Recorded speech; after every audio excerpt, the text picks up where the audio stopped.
the front access entrance of the home, onto the side over here, over to the map, pretty much crawled all the way around the crawl access. So there's an old retrofit that's in place. It's a bit antiquated, doesn't look too bad, but it's not to the current standard of how we would do things.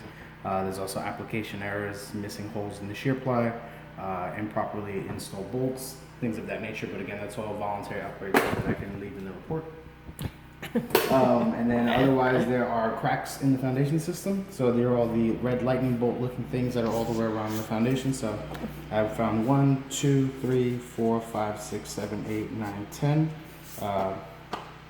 And okay, so for the cracks, what is that entail? Are you gonna put a plate in the bolts?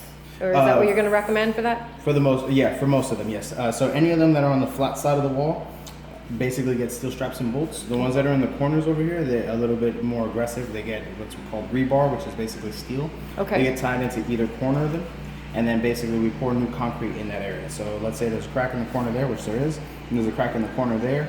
What would happen is that essentially this corner gets connected with this corner with rebar as we wrap it around, and then we pour new concrete adjacent, basically like a little gusset in the triangle there. Okay. To tie it back in. That's pretty much the long and short of it. Okay, so just the cracks are on the front, Yeah, and just a few on the side. on this north side. Yes, ma'am. Okay. And then there is, I believe, in addition towards where the laundry is in the back side of the house that I didn't have access to, there's an interior wall that blocks it off on both areas of the crawl space. Oh. So there's nowhere to actually get in. Somebody did do work in there in the past, but they have since closed it off. Oh, that's bizarre. Okay. Yeah. Yeah, there was like a little bit of a small access here, but somebody put a 4x4 beam in the way of it. So. Okay. So how critical is it to fix the cracks, and what is the time frame on that? It's definitely valuable as a preventative measure. It's something you would want to do so you're properly mitigating any further kind of settlement, things like that. Because essentially now you have cracks in the foundation, so that puts either side of the foundation at risk of moving and settling in different areas. So to avoid floor sloping, doors jamming, things like that, you definitely want to tie these together. Drainage is very relevant in terms of like coupling that together, because that's all the reason why it happened to begin with.